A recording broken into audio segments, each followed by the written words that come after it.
Hi there, I'm Lisa Taylor, and I want to talk to you tonight about my day because this morning, many of you may know that I ride a Vespa. So I need a motorcycle license and can go on the freeway, though I don't, and commute on my Vespa. A lot of days, not all days.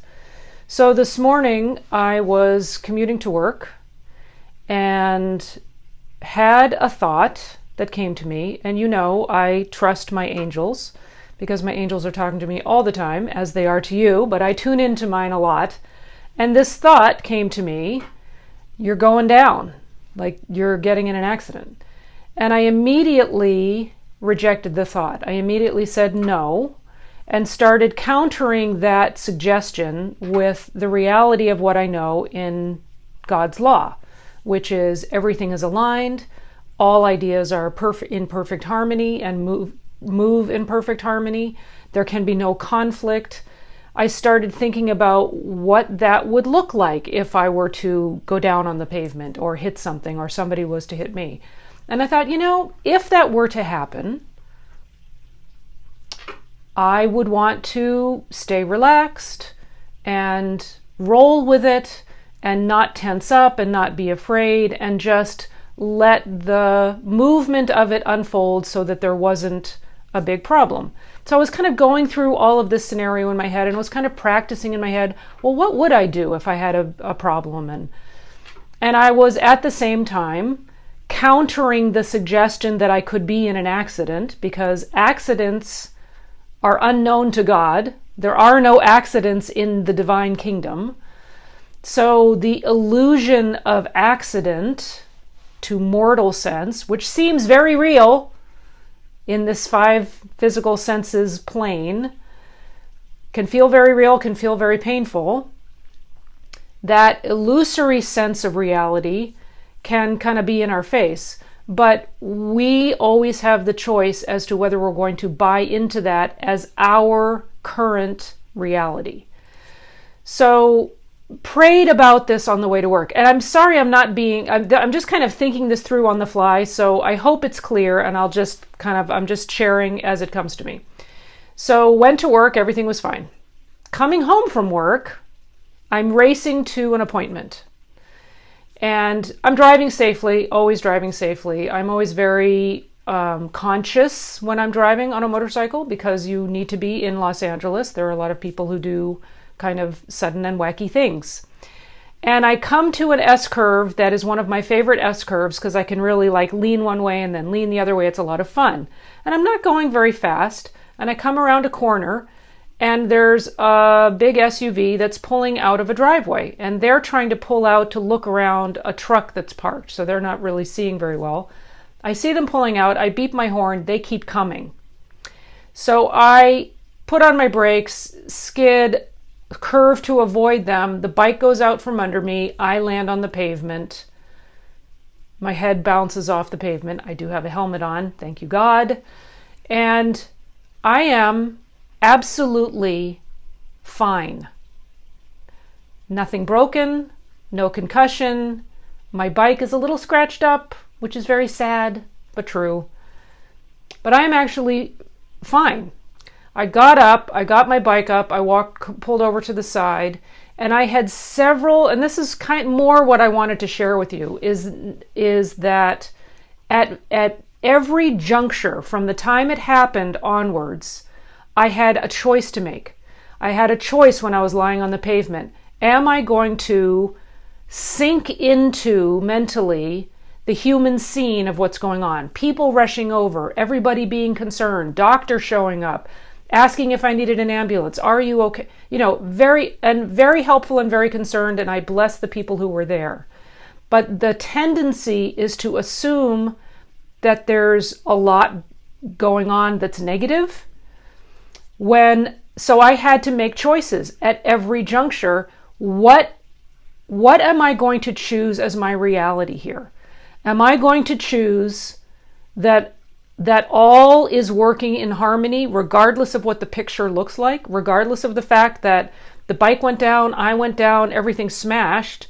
Am I going to choose that I'm okay, that my bike's okay, that the other car is okay, that Even if humanly we get into crunches, we can still be fine. So I had to choose. I had to make decisions. I had to say, nope, I'm not going to buy into the fact that I'm a body that just got slammed and might be broken and might be hurting and is going to have problems and going to have concussion and on and on and on, because the list just goes on. The suggestions come flying fast and furiously. It's very tempting to want to feel comforted and feel kind of sorry and sort of sink in and let people hold you up, because it's nice when people, want to pay attention to you. It feels good, but do you want it for that reason? So I had to challenge myself to say, I'm okay. I know I'm okay, because I know that I'm always aligned with God. I know that my identity is always being held in love and is always the expression of love. And in love, there can be no fear. So at every juncture, when I picked the bike up off the street and walked it over to the side, when I started sort of feeling body parts and making sure everything was in place and walking my body over to the side, when people were asking me if I wanted an ambulance, and just at every juncture, when the people who pulled out in front of me were not taking responsibility for what they had done and were blaming me, which I thought was very interesting. So I could have gotten very angry and started arguing and gotten into kind of us and them kind of thing. There was somebody who actually took video of it. So if for any reason I needed to use that, I could. So protection was there. Angels were there. Harmony was there. There was by the end of the conversation with the other driver, there was an understanding there of how we wanted to handle it. That was very fair and equitable and straightforward. I am fine. I'm actually really good. And here's what I wanted to say. The intuition that I had this morning and how I practiced, I thought through, what would I do if I needed to go down quickly, if I needed to drop the bike, or I needed to, and I practiced this morning mentally, like practically speaking, what would I do? Had I not done that, I would have gone down very differently tonight. And I don't know if the result would have been the same. So I was prepared. Because of the intuition I had this morning, I was fully prepared as to how I would approach this kind of a situation. And the way I went down on the pavement, actually somebody said to me, "Wow, you fell so gracefully," which I thought was kind of interesting, because it was completely a result of the intuition I had this morning. That even, the thing about the angels rush to your side even before you need them? So one of the parts of the definition of angels that Mary Baker Eddy gives us in Science and Health is pure intuition. Spiritual intuition's pure and perfect. So that spiritual intuition that I had this morning was pure and perfect, and it absolutely met my immediate need when I was coming home. And I made it home to the appointment, or I made it to the appointment that I was kind of racing off to in perfect time. So I wasn't even late for the appointment. So I just wanted to share it with you. The healing for me came in two places. One, it was listening to the angel thought, going through the scenario this morning, being prepared, listening to that angel message. And two, when I was in the situation, claiming what I know to be true in spirit, claiming my true identity in spirit, in God, in truth, in love, not siding with what the material senses were telling me. Yes, I felt like I'd hit my leg hard and I'd been poked in the stomach and I smashed my head hard, and there were lots of suggestions trying to scream at me from my body, but I had to choose.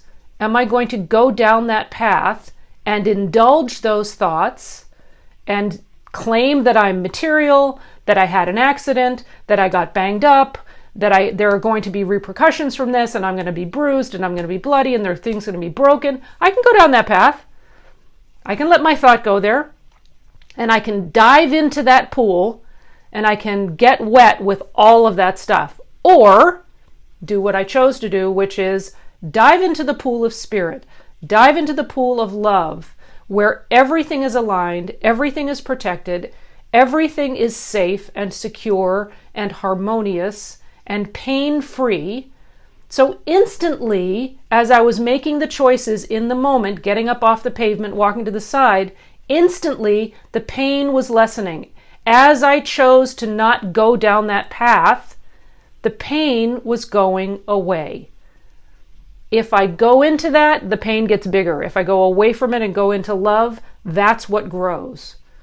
So now the task for me is to not replay it in my head. It actually, because I chose to go with truth and not go with the mortal sense of things, I actually don't remember the scene all that well. You know, sometimes if you get in an accident, you replay it over and over and over and you keep seeing the same scene. It's really difficult for me to recreate it, which I'm not going to try to do because I'm letting it go. I'm saying, I don't need to have that in my thought. I don't need to keep rehearsing that. So now the challenge is to say, I've never fallen out of God's care. I've never been disconnected from God or had my spiritual sense of myself be broken in any way. My relationship with God has never been broken for an instant. So I have to constantly, every time the suggestion comes up that there was an accident, I have to challenge the idea and say, in God's kingdom, under the laws of spirit, there has never been an accident. There has never been a collision of ideas. Ideas work harmoniously. Everything is balanced in God. So in spirit, that is still and always is the case. So now my challenge is to just maintain that in my thought. That is what it looks like to have continual spiritual healing. And if a suggestion comes up where something physically is talking to me, my husband actually said, "Oh, so you mean God can like bump into a table and say, ouch?" I'm like, yeah, you're funny. He's very funny, but he does make me laugh and he does make a point. It's like, well, God doesn't know anything about this stuff. God only knows me as his perfect idea and knows me as whole and complete and in harmony. So that's the side I'm going with.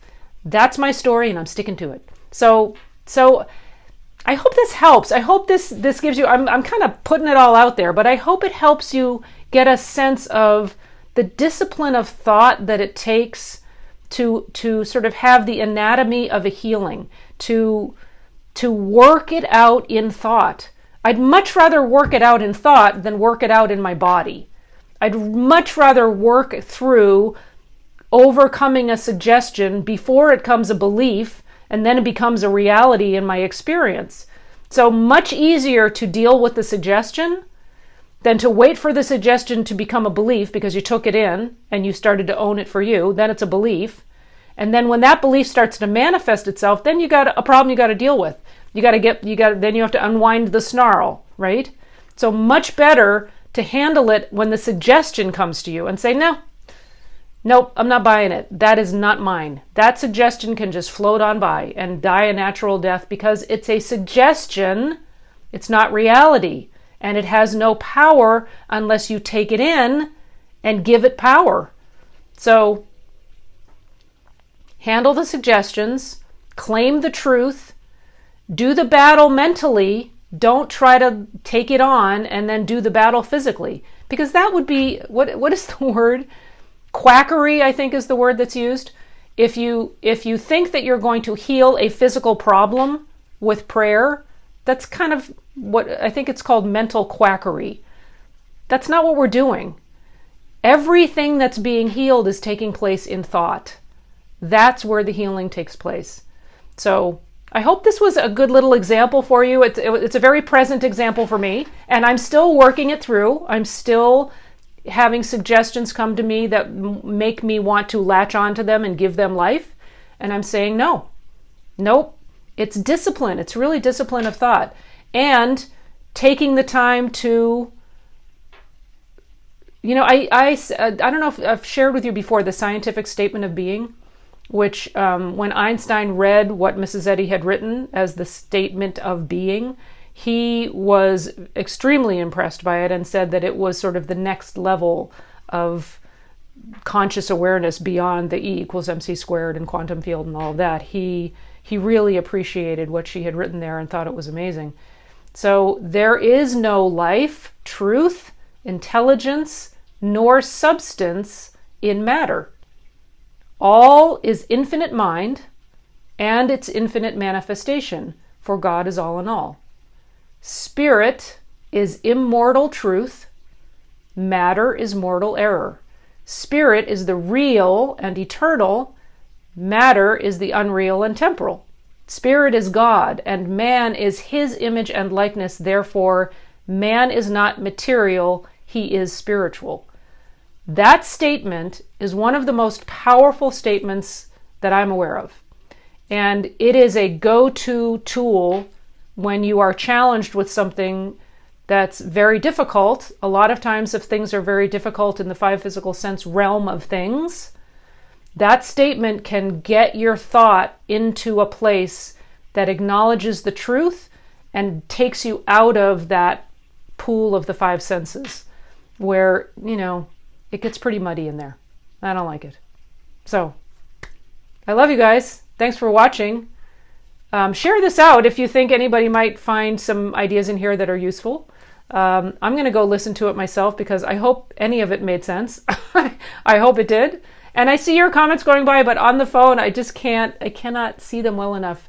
So love you so much. And thank you so much for watching, and share this out, and subscribe and like YouTube and Facebook and all the places where you see me show up. Okay, bye.